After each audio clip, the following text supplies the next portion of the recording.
네, 사랑하는 성도님들, 오늘 말씀 가운데 큰 은혜 있으시기 바랍니다. 오래전 그 텔레비전 드라마 중에 낭만 닥터 김사부라는 드라마가 있었는데요.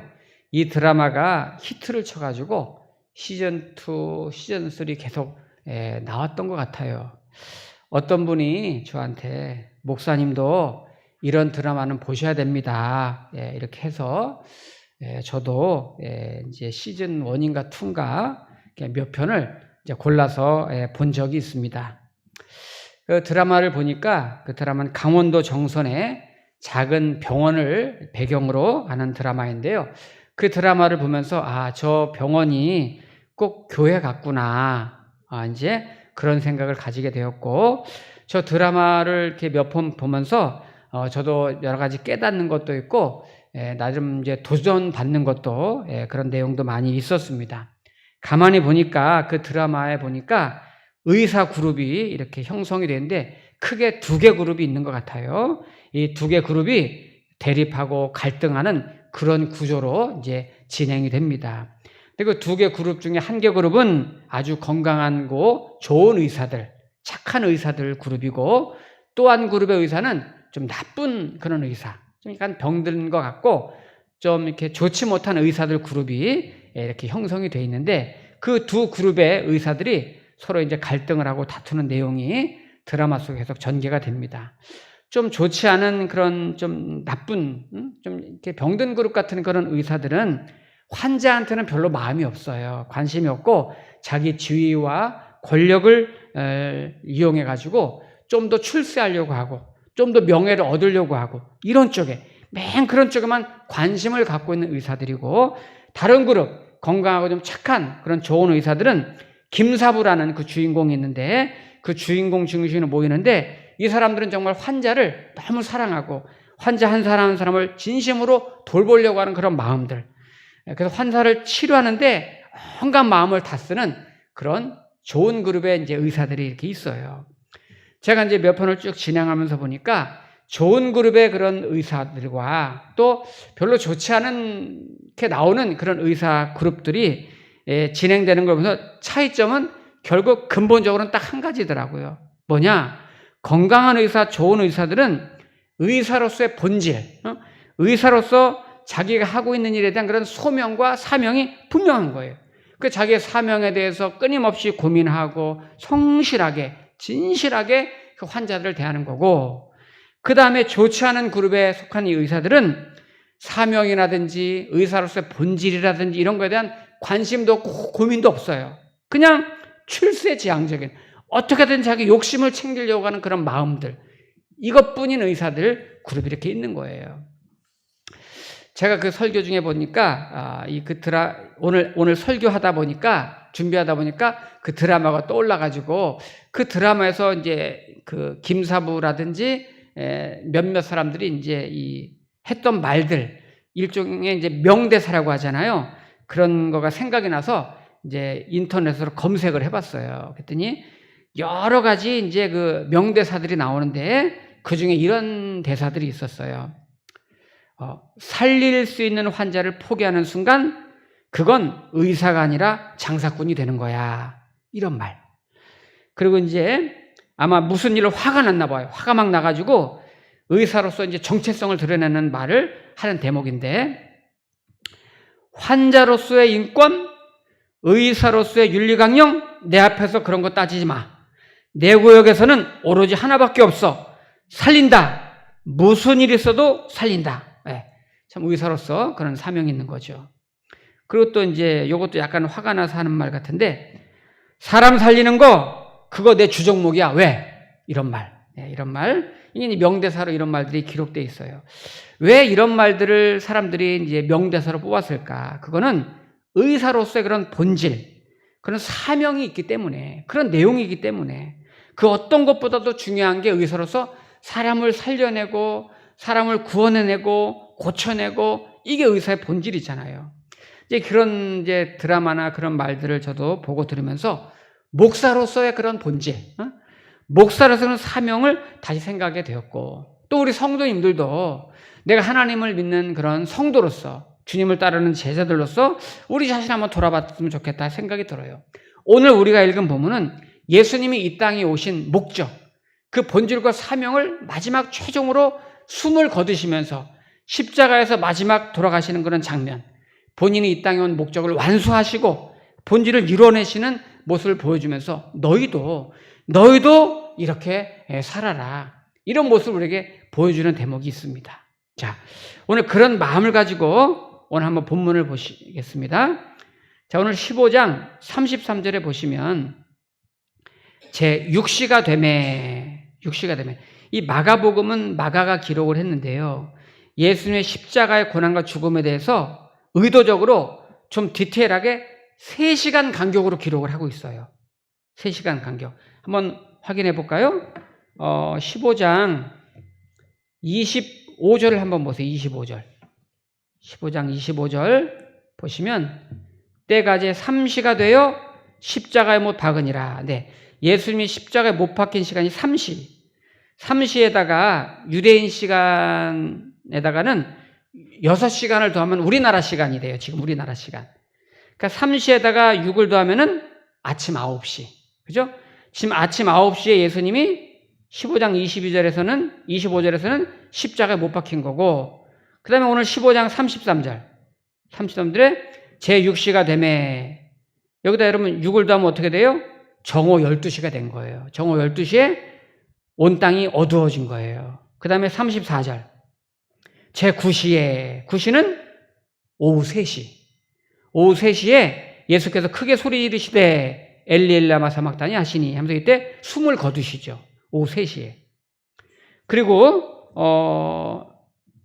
쭉 가서 42절 한번 볼까요? 42절에 보면은 이날은 준비일 곧 안식일 전날이므로 저물었을 때, 저물었을 때, 시간은 나와 있지 않지만 유대 사람들이 저물었다는 표현은 저녁 6시로 보거든요. 6시. 그러니까 지금 3시간 간격으로 쭉 이제 예수님의 그 십자가의 그 고난과 죽으심이 기록이 되어 있는데, 자, 우리 다시 15장 33절 보겠습니다. 33절 보시면 제6시가 되매 온 땅에 어둠이 임하여 제9시까지 계속 하더니, 지금 십자가에 달려 계신 다음에 한 3시간쯤 지났을 때 제6시, 우리나라 시간으로는 12시란 말이에요. 정오 12시. 그러면 가장 밝은 시간이잖아요. 하루 중에 가장 밝은 시간인데 오늘 성경에서는 뭐라 그러냐면 온 땅에 어둠이 임하여. 가장 밝은 시간인데 왜 어둠이 임했을까? 이게 무슨 의미일까? 신약 성경 성서학자 중에 도널드 거슬이라는 신약 학자가 있어요. 그분 쓴 책을 이제 보면은 요 대목에 대해서 그분은 이렇게 표현을 했어요. 하나님 아버지께서 이 순간 버림당하는 자기 아들을 차마 눈뜨고 볼 수 없어서 어둠으로 그 현장을 가리셨다. 이렇게. 이거는 그러니까 이제 이 도널드 거스라는 성서학자가 해석이라기보다도 그냥 학자의 이제 문예적인 표현이죠. 가장 밝고 찬란해야 정오 대낮인데 가장 어둡게 만드신 것은 하나님이 자기 아들을 차마 볼 수 없는 그런 처절하고 안타까운 마음을 이렇게 표현한 것이고, 그렇게 예수님이 우리의 죄를 대신해서 죄값을 지불하셔서 저와 여러분들이 구원을 받았다는 것이죠. 자, 계속 이어서 보겠습니다. 자, 34절 보시면 제9시는 오후 3시죠. 예수께서 크게 소리 지르시되 엘리 엘리 라마 사막다니 하시니 이를 번역하면 나의 하나님 어찌하여 나를 버리셨나이까 하는 뜻이라. 곁에 섰던 자 중 어떤 이들이 듣고 이르되 보라 엘리야를 부른다 하고, 한 사람이 달려가서 해면에 신 포도주를 적시어 갈대에 끼워 마시게 하고 이르되 가만두라 엘리야가 와서 그를 내려주나 보자 하더라. 그 다음에 37절에 보니까 예수께서 큰 소리를 지르시고 숨지시니라. 예수님이 숨지셨습니다. 그런데 그 다음 절에 보니까 이에 성소 휘장이 위로부터 아래까지 찢어져 둘이 되니라. 자, 휘장은 이 당시에 성전에 성소와 지성소를 이제 이 중간에 내려져 있는 커다란 구분하는 휘장천이거든요. 근데 오늘 성경에 보니까 이 휘장이 아래에서부터 위로 찢어진 게 아니죠. 아래에서부터 위로 찢어지면 사람이 찢었겠지만 위로부터 아래로 찢어졌어요. 이거는 하나님 아버지께서 아들의 육체를 찢었다는 뜻을 이렇게 표현하고 있는 거예요. 그래서 휘장을 성소와 지성소를 구분하는 그 휘장이 아들의 육체를 상징하는데 그 아들의 육체를 찢었다는 것은 성소와 지성소의 구분이 없어진 거예요. 이 의미를 히브리서에서 정확하게 표현하고 있는데, 자, 우리 히브리서를 한번 가보겠습니다. 이게 중요한 거니까 다 찾아보세요. 히브리서 신약성경 뒤에 쪽에 있어요. 제가 오늘 히브리서 설교를 마칠 거예요. 그러니까 히브리서를 찾아보세요. 여기서 설교를 마칠 거니까. 히브리서 먼저 10장을 보겠습니다. 10장. 히브리서를 펴놓으시고 오늘 여기서 제가 설교하다가 마칠 거예요. 히브리서 10장 19절 20절을 보시면, 자, 19절에 그러므로 형제들아 우리가 예수의 피를 힘입어 성소에 들어갈 담력을 얻었나니. 네, 예수님의 피를 힘입어 우리의 죄사함 십자가의 피를 힘입어 성소에 들어갈 담력을 얻었나니 그 길은 우리를 위하여 휘장 가운데로 열어놓으신 새로운 살 길이요 휘장은 곧 그의 육체니라. 네, 지금 휘장이 예수님께서 십자가에서 내 죄를 위해서 제물로 죽으신 예수님의 육체가 휘장이래잖아요. 그래서 휘장 가운데 열어놓으신 길이 새로운 살길이다. 그러니까 옛날에는, 과거에는 제사장이나 누구의 도움이 있어야 성소에 나올 수 있었는데 이제는 직접 예수님의 이름으로 언제든지 누구든지 하나님 앞에 올 수가 있단 말이에요. 자, 히브리서 13장 한 장 더 넘겨보세요. 13장. 이제 중요한 본론으로 들어갑니다. 13장 11절, 12절 볼게요. 구약시대 때 예수님 오기 전에 있었던 죄사함을 받는 제사법이죠. 13장 11절. 이는 죄를 위한 짐승의 피는 대제사장이 가지고 성소에 들어가고 그 육체는 영문 밖에서 불사름이라. 그러므로 예수도 자기 피로써 백성을 거룩하게 하려고 성문 밖에서 고난을 받으셨느니라. 네, 자, 제가 설명을 드릴게요. 레위기 구약성경 16장에 보면은 이런 내용이 있어요. 대속죄일에, 1년에 한 번 찾아오는 대속죄일에 내가 지은 죄를 사함받는 의식을 하게 돼 있단 말이에요. 그러면 죄를 지은 사람이 흠없는 염소 2마리를 가지고 제단에 오면 대제사장이 그 중에 한 마리는 속죄 제물로 잡아가지고 그 피를 뿌린단 말이에요. 그리고 또 한 마리 양은, 또 한 마리 염소는 이제 여기는 영문밖이라고 그랬잖아요. 광야, 영문밖 광야. 네. 광야로 이제 다른 한 마리는 내보낸단 말이에요. 내보낼 때 그 염소에다가 이제 대제사장이 안수하면서 기도하면서 백성의 지은 죄를 다 전가시켜요. 전가시킨 다음에 이 양을 광야로 내보내요. 이 양을 아사셀 염소라고 불러요. 아사셀 염소. 그럼 이거는, 이 양은 유대 광야 무인지경으로 가다가 그냥 홀로 죽게 되는 거예요. 이렇게 함으로써 이 백성의 죄를 사함받게 된다는 의식이 있었단 말이에요. 오늘 예수님께서 바로 그렇게, 오늘 12절에 그러므로 예수도 자기 피로써 백성을 거룩하게 하려고 성문 밖에서 고난을 받으셨느니라. 네, 영문 밖, 성문 밖에서 예수님 십자가에 달려 돌아가셨단 말이에요. 그런데 그 다음 말씀이 중요해요. 13절 말씀 다 같이 읽겠습니다. 시작. 그런즉 우리도 그의 치욕을 짊어지고 영문 밖으로 그에게 나아가자. 아멘. 네, 우리도, 그러니까 예수님을 믿는 성도님들, 예수를 따르는 제자들, 그 제자의 삶이 어떠해야 되는지를 설명하고 있는 거예요. 자, 우리 성도님들, 우리가 기독교를 믿고 있잖아요. 기독교란 무엇입니까? 기독교는 하나님께 나아가서 하나님을 만나고 하나님을 믿는 거예요. 좀 더 구체적으로는 하나님의 아들 예수 그리스도를 통해서만 우리는 하나님 앞에 정말 나아갈 수가 있고 예수님을 믿을 수가 있단 말이에요. 이게 기독교의 핵심이란 말이에요. 왜요? 예수님께서만이 내 이름으로 오셔서 내 죄를 내 이름으로 대신 담당하시고 내 죄를 사하셨기 때문에 그분의 이름으로 우리는 은혜를 받고 구원을 받을 수가 있다는 것을 알게 됐단 말이에요. 그래서 예수님을 통해서만 우리는 하나님 앞에 나아갈 수가 있고 죄사함을 받고 구원을 받는단 말이에요. 이것이 기독교의 핵심인데 사실은 진짜 기독교의 포인트가 뭐냐? 예수님께서 자기 몸을 제물 삼아가지고 저와 여러분의 죄를 대신 사해 주기 위해서 십자가에서 돌아가시고 우리에게 구원의 은혜를 주시기 위해서 영문 밖에서 십자가 지시고 우리를 구원해 주셨단 말이에요.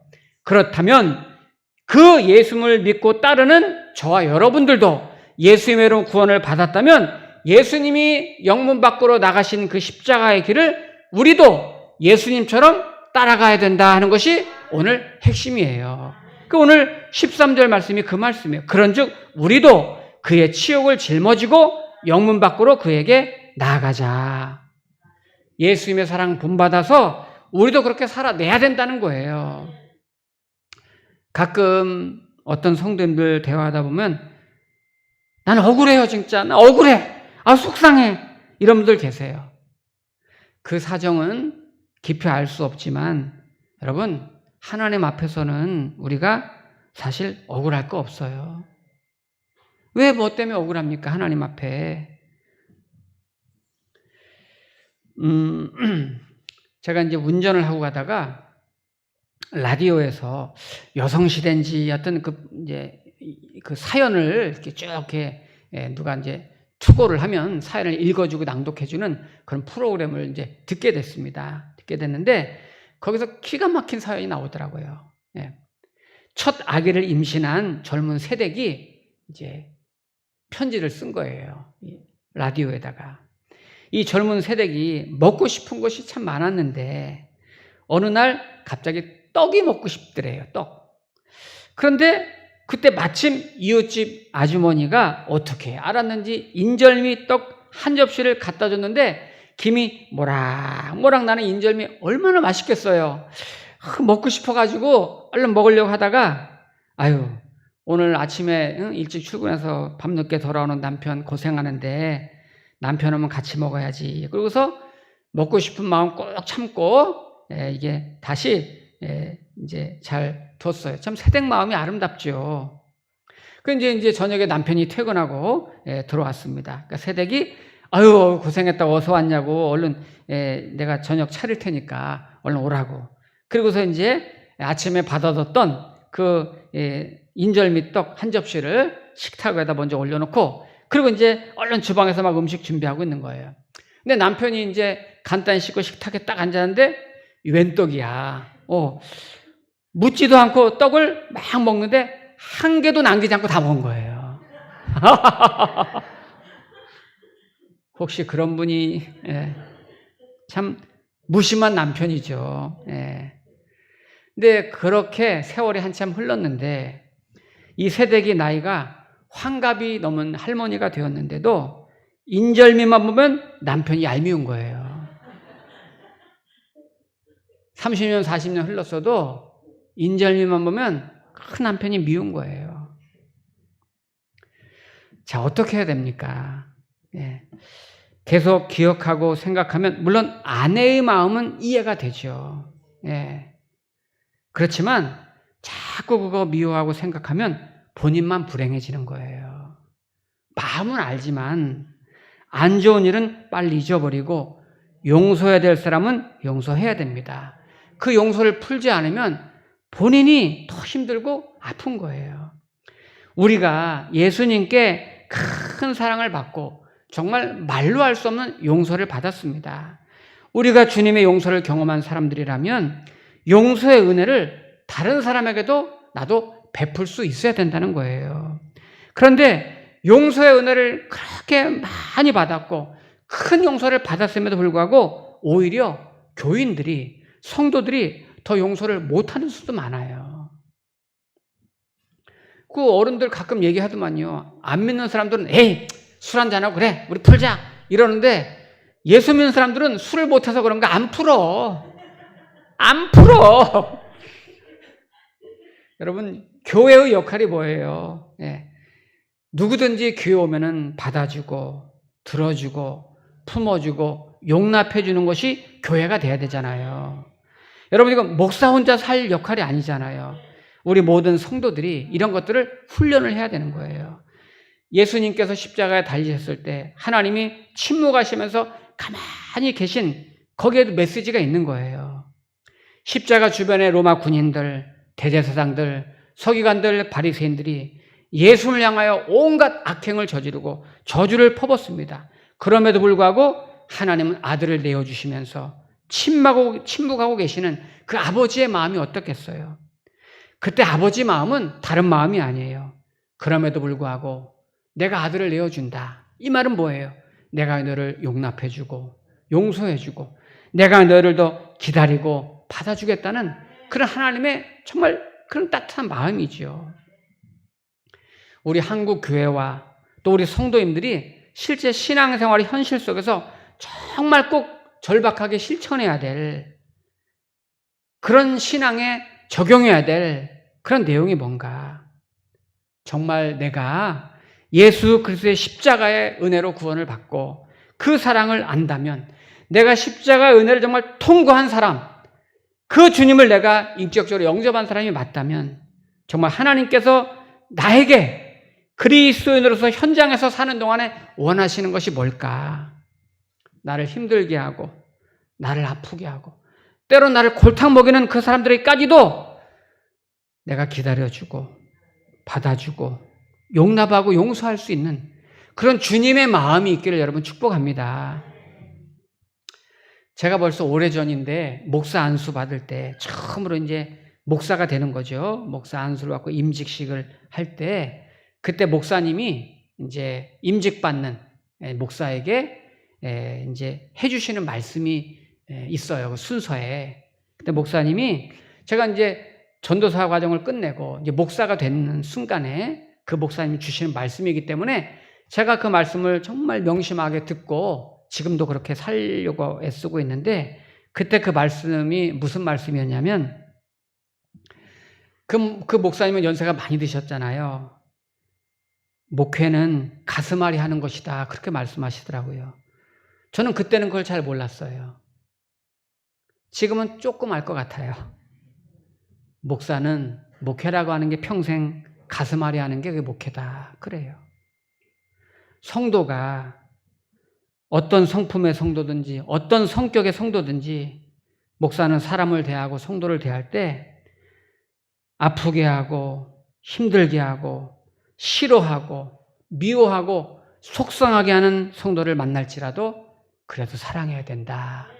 그래도 사랑해야 된다. 그게 목사다. 그렇게 말씀하시더라고요. 그래서 목회가 가슴앓이라는 게 맞나 봐요.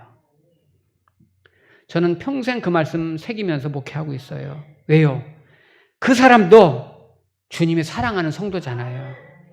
나는 그 사람이 좀 밉지만 그 사람을 위해서 주님은 십자가에서 돌아가셨잖아요. 그러므로 주님이 사랑하시는 사람을 내가 어떻게 미워할 수가 있어요? 우리는 알지요. 그래, 오늘 말씀에 용서해야 된다고 말씀하셨어. 용서해야 된다는 생각도 알고 그런 말씀도 들어서 알고 용서해야 되는 거 아는데 실제로 안 돼요. 잘. 어떤 분은요. 자기 부모님이 세상 떠난 지 벌써 10년, 20년 됐는데 부모님이 돌아가셨는데 안 계시는데 부모님이 자기에게 했었던 게 가슴에 남아가지고 용서가 안 된다는 그런 자녀들도 있어요. 부모님한테 상처받은 자녀들이 있어요. 그 부모님한테 말은 안 했는데 부모님이 돌아가셨는데 그게 아직 남아있다는 자녀도 있어요. 어떤 분은요. 자기를 힘들게 하고 상처를 주었던 그 사람, 아프게 했던 그 사람이 미국에 가 있어. 저 멀리 있단 말이에요. 내 눈에 보이지도 않아. 내 앞에 보이지도 않고 나타나지도 않아. 그런데 항상 내 앞에 있는 것처럼 용서가 안 된다는 그런 분도 봤어요. 정말 그 사람을 잊어버리고 싶고 떨쳐버리고 싶은데 그 과거를 과거로 돌려보내고 싶은데 그게 안 된대요. 어떻게 해야 돼요? 방법은 한 가지예요. 나에게 예수님의 마음을 달라고 기도하시고 긍휼히 여기세요. 그 사람을 불쌍히 여기세요. 주님의 눈으로 그 사람을 불쌍하게 보세요. 주님, 나에게 주님의 마음을 주세요. 그리고 그를 불쌍히 여기고 긍휼히 여기세요. 그리고 용서를 연습을 하세요. 저도 이게 단번에 안 되더라고요. 사랑을 연습을 하세요. 자꾸. 이것이 저와 여러분에게 주시는 하나님의 숙제고 오늘 십자가에 달리신 주님이 부탁하시는 내용이에요. 예수님의 사랑으로 구원받은 저와 여러분들 그 주님 사랑 본받아서 그 사랑 전하고 나누고 용서하며 신앙 고백하며 살기를 축복합니다. 아멘. 기도하겠습니다.